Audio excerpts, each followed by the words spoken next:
televidentes, sean todos bienvenidos a su programa Derecho y Justicia Social. Agradecidos de Dios por hoy, amables televidentes, seguimos en sintonía con ustedes. La importancia de traer profesionales de la calidad de la doctora Lisette Hernández Pichardo es una obligación y es un deber de este programa, porque debemos educarnos, sobre todo en la salud, que es el activo más importante que Dios nos da, y hay que cuidar nuestros cuerpos, templo del Espíritu Santo. Amables televidentes, hay un tema que es prácticamente recurrente en este programa también, que es el calentamiento global.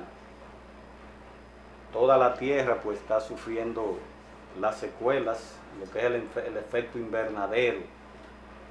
Se están calentando los océanos. Hace casi una década hablamos de una manera muy frecuente en otro hermano canal sobre este tema, y también decíamos que era una preocupación, y todavía lo sigue siendo, de las grandes potencias, entre comillas, una preocupación de las grandes potencias por este calentamiento global, y que las consecuencias las iban a sufrir los países en vías de desarrollo como el nuestro. Y eso es lo que estamos viendo. Realmente los grandes huracanes, las grandes tormentas, pues están afectando más estos lares. Ahí tenemos el caso de Brasil. Brasil con más de 90.000 personas entre fallecidos y desplazados por las lluvias, pero tenemos también Chile, Perú, muchos países de América Latina, entre ellos nosotros, estamos sufriendo los embates del calentamiento global.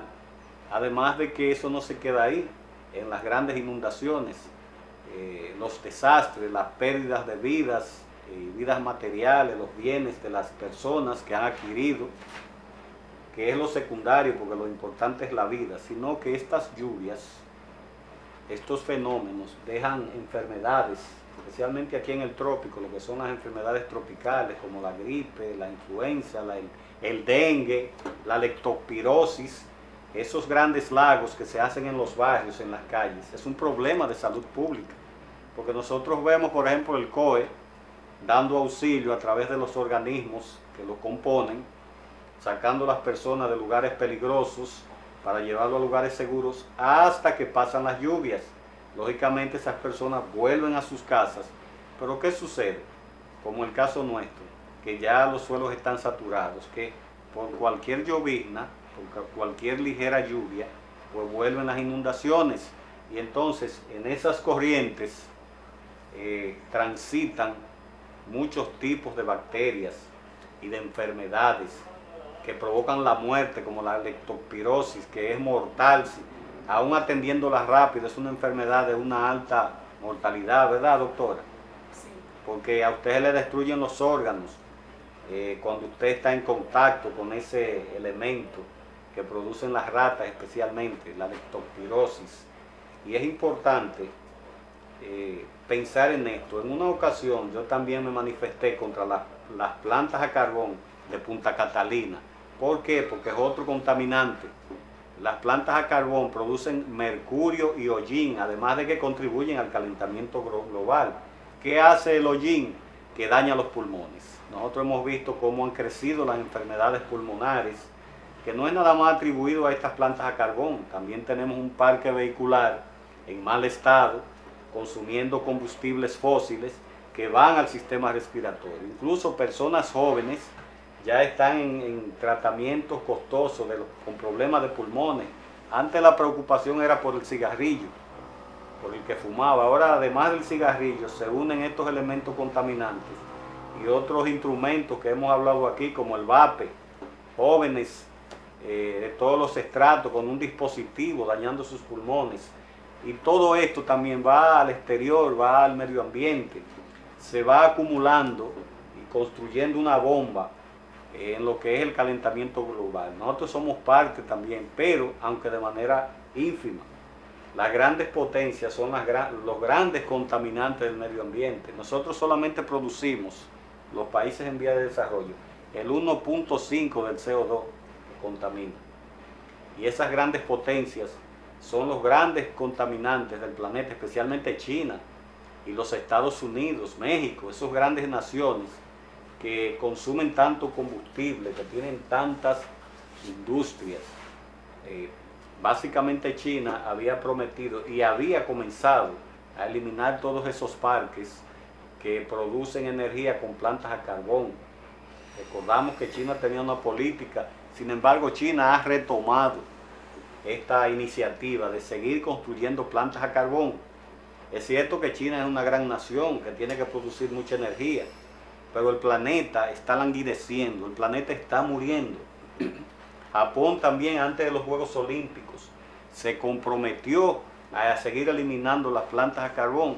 Sin embargo, Japón ha seguido construyendo plantas a carbón. Canadá también tenía esa política de salir de las plantas a carbón.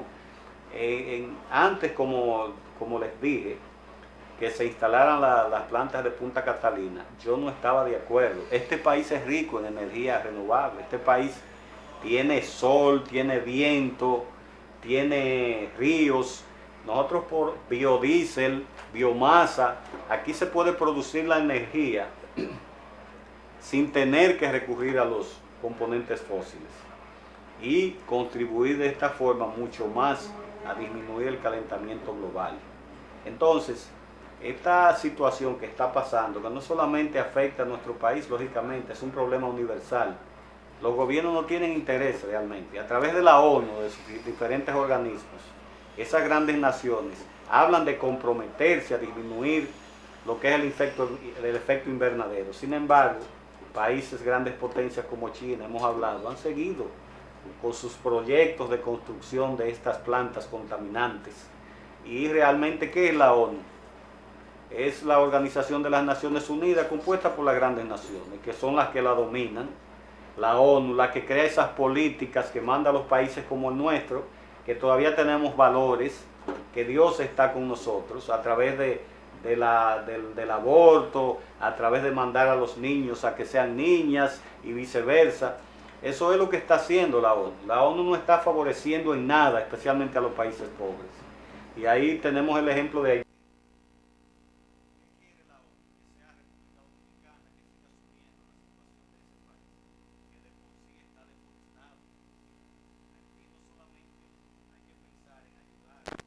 Situación de deforestación, desaparecieron sus principales ríos, igual que en la República Dominicana, cientos de ríos en 30 años, por la deforestación, por la misma, por las arenas a los ríos. Todavía hay un problema ahí con las dunas de Constanza, el caso de Constanza, del joven que murió defendiendo un río. ¿Cómo es posible que nosotros hablemos de desarrollo si nosotros no cuidamos nuestros lugares naturales, nuestros ríos, nuestros bosques?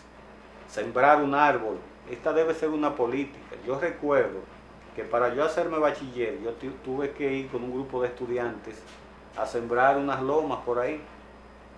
Cientos y cientos de árboles para poder hacer el trabajo social y poder graduarme. Esas son políticas que el Estado tiene que fomentar.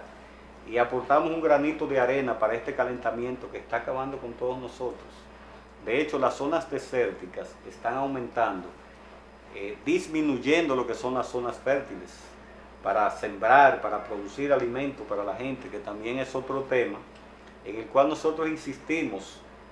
Hasta en la Biblia, a través de su historia, se habla de, ustedes saben, de los 7 años de precariedad y 7 años de fruto, de abundancia. Eso persiste en la humanidad. Entonces, el clima, los terrenos, los ríos, lo frondoso que sean los bosques, tiene gran importancia en esa producción y en la subsistencia humana. Porque si Dios no ha puesto esta naturaleza tan perfecta que Dios nos creó, y nosotros insistimos en dañarla, porque estamos imbuidos en la cosa, en el diarismo, en qué voy a comer, cómo voy a descansar, qué ropa voy a vestir, pero no nos estamos dando cuenta de que las futuras generaciones, pues si nosotros estamos padeciendo ahora estos calores extremos, porque usted sale a la calle hasta con ropa ligera, ¿verdad, doctora? Y no soporta este calor y comienza a sudar. Entonces no tenemos esa cultura también de hidratarnos, que el agua es el mejor hidratante, ¿verdad? El agua. es el hidratante por excelencia. Hay bebidas por ahí que la anuncian, le hacen propaganda, pero el agua buena, el agua potable, porque aquí es muy raro la casa embotelladora que venda un agua que sirva, que valga la pena. Y ahí están las muestras, se han hecho estudios, se han dado público de los contaminantes que tienen hasta esas aguas de botellón en su gran mayoría, que debe ser otra preocupación del gobierno, de los gobiernos que estén, proteger a la gente de esos elementos contaminantes. Pero en esto, el calentamiento global, que es nuestro tema principal, pues tenemos que entrar en esa corriente positiva de preservar nuestros recursos naturales y seguir construyendo parques eólicos, utilizar la biomasa, utilizar las aguas en la energía hidráulica. Nosotros tenemos todo eso y así también va a venir un ahorro en divisas, porque el petróleo que aquí se consume es en dólares que se compra, se paga en dólares y nosotros no producimos dólares, a pesar de que el turismo se ha incrementado, a pesar de que las remesas han crecido, pero nuestro país es un país pobre y nosotros tenemos que seguir buscando alternativas, especialmente en lo que es la energía limpia, no solamente para el aspecto económico, sino también para el aspecto de salud, tanto de nosotros como del planeta.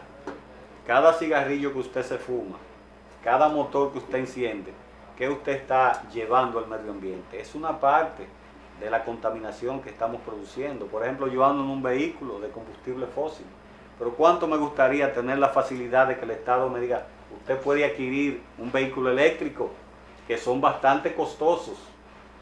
O sea, el mismo tránsito público, el mismo transporte público, aquí debería ya de estar en un 40 o un 50% por lo menos, porque está bien que Alemania es una gran potencia, un país desarrollado, pero ya en Alemania prácticamente el 90% del parque vehicular, especialmente en el transporte público, es con energía solar. Y ustedes saben que Europa hace gala de muchos meses de frío y nosotros tenemos el año entero con un sol radiante. ¿Por qué no lo hacemos? Por intereses, porque vemos tantas propuestas de candidatos repitiendo lo mismo, pero aquí no hay propuestas revolucionarias que digan vamos a cambiar el parque vehicular y vamos a sacar dinero de aquí, aquí, aquí, porque este es uno de los países que más tributa, la República Dominicana. Entonces, yo pienso que este fenómeno del calentamiento global, todos somos responsables, pero especialmente los gobiernos. Recordamos al presidente Luis Abinader, que siempre hemos dicho que tiene el interés de hacer las cosas buenas, y es cierto, que llegó en un vehículo a la toma de posesión, en un vehículo eléctrico, enviando un mensaje de que nosotros podemos entrar a esa línea de vehículos no contaminantes. También vimos la toma de posesión del alcalde de aquí, del municipio este, que llegó en un pequeño vehículo eléctrico. También envía un mensaje de que eso se puede hacer, pero es a nivel público. El Estado es que tiene que fomentar eso. Vamos a una pausa, retornamos en breve.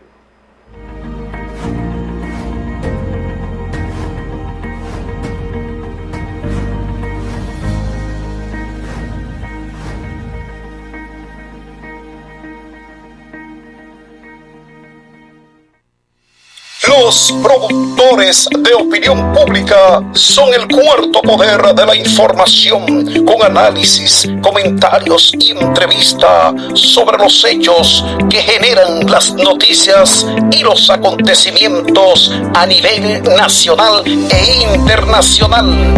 Asociación Dominicana de Productores de Opinión Pública en Medio de Comunicación Incorporada. Contacto 809-794-6682. Búsquenos en todas las redes sociales como Asodoprom.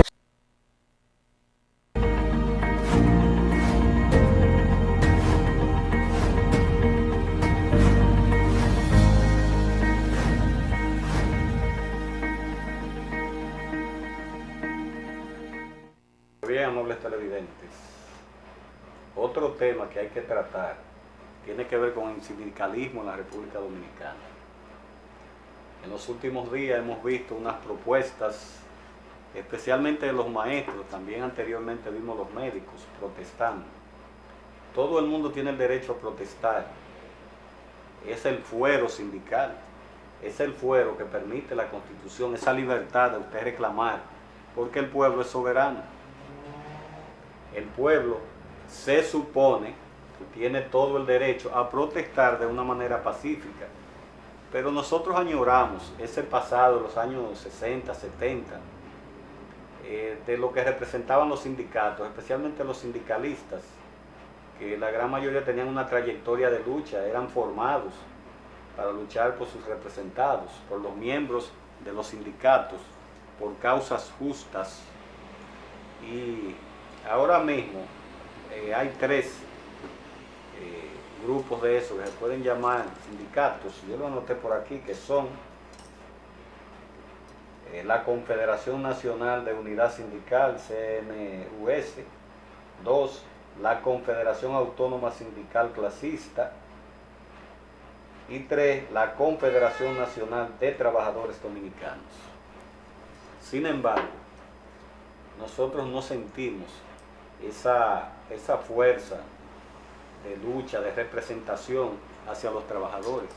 Lo que vemos es como un coqueteo en todos los últimos gobiernos, de unos 30 años para acá, con los sindicalistas, con los gobiernos, con el presidente, con los congresistas, y notamos que la clase trabajadora, y así es, ha perdido como esa representación, está como sola, como que la han dejado sola.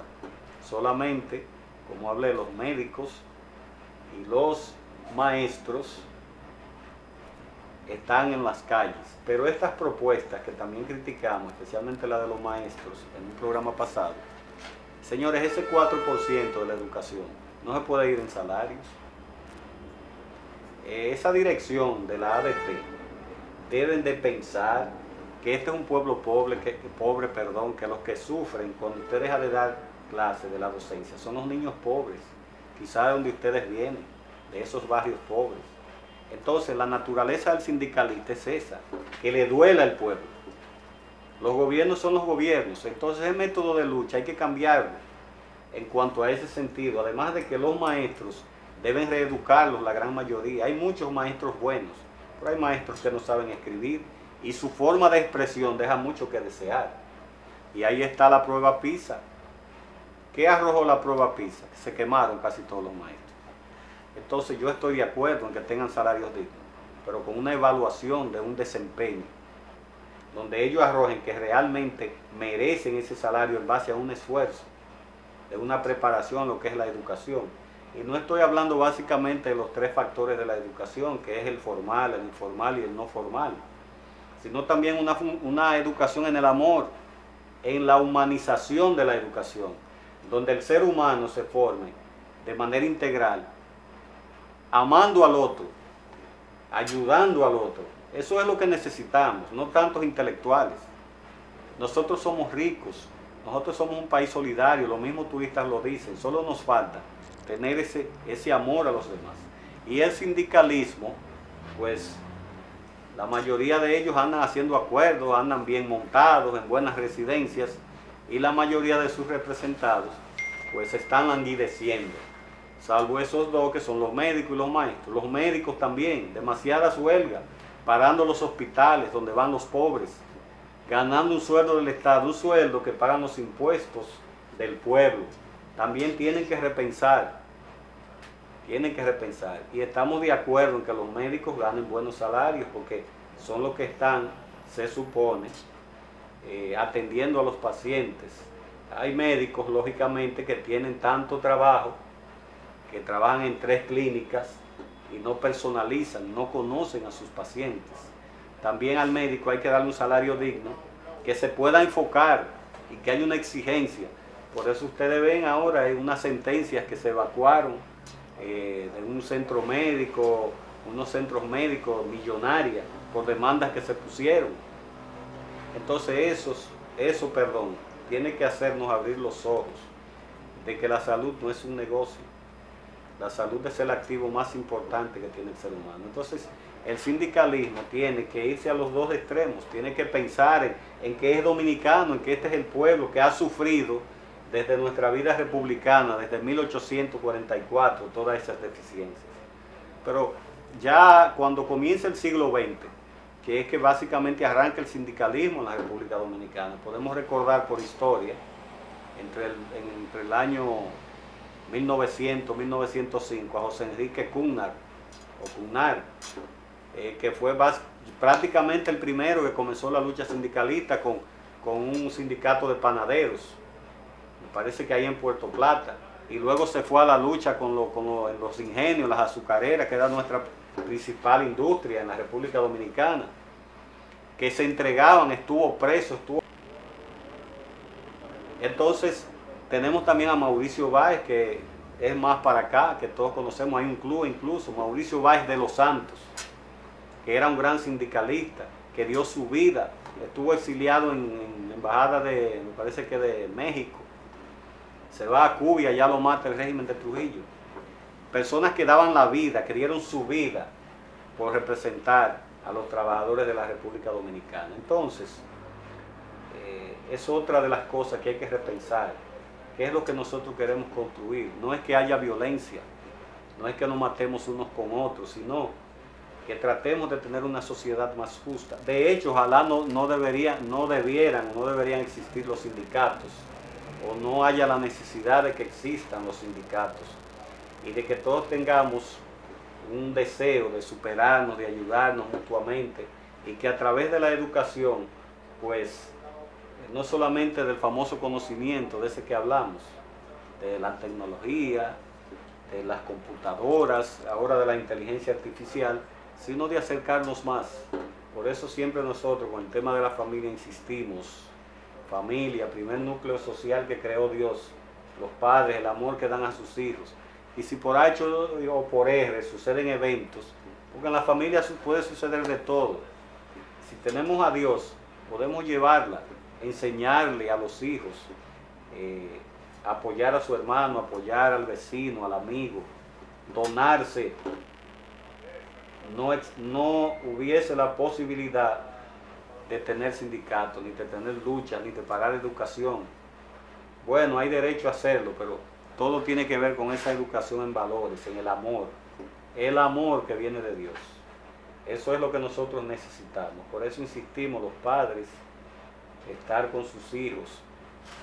Vuelvo y recuerdo, en los años 95, 96, yo ejercía mucho en materia de familia, en materia de menores, y realmente vi muchas cosas, y eso me fue enseñando y me fue obligando a insistir en estos temas como charlista, como productor en medios de comunicación, de programas, de que es la célula más importante. Pero si usted está ahí, cuando sucede un evento, usted está ahí, usted no se va, usted no se corre, no se manda, no huye, usted está haciendo lo que Dios quiere. O usted, porque se presenta a cualquier evento con su esposa, con los hijos, quiere desbaratar ese importante núcleo que Dios hizo. No, esa es su responsabilidad, usted se debe a sus hijos. Y entonces cuando usted forma a sus hijos con la conciencia, con esa actitud crítica, de ver lo que está bien, lo que está mal, de ver lo que usted puede darle a la sociedad, pues ya usted cumplió. Bueno, de que sucedan otros eventos, como hablé anteriormente, usted está haciendo, hizo y está haciendo lo que tiene que hacer. Eso es así, es asumir eso en el nombre de Dios, porque Dios no da ninguna prueba que usted no pueda soportar si usted lo hace en su nombre. Y es por eso que hablamos de estos temas y llamamos a los padres a que pongan a sus hijos en pantalla, porque es para educarlos, es para que mejoren en su comportamiento social y quitar necesidades de perseguir cosas como el dinero. El dinero es importante, pero no es la vida. Todos queremos ser ricos. ¿Para qué? ¿Qué tú vas a hacer con eso? Quizás te lleva a la perdición. Porque si Dios no te ha permitido a ti acumular riqueza, te está protegiendo. Dice Facundo Cabral en una estrofa de una de sus canciones: el Señor no te quita cosas, te libera de cosas.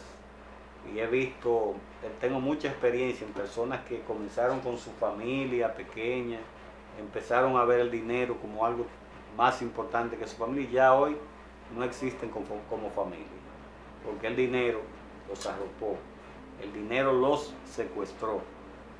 Tenemos tiempo, nos vemos el próximo sábado si así lo permite el Señor.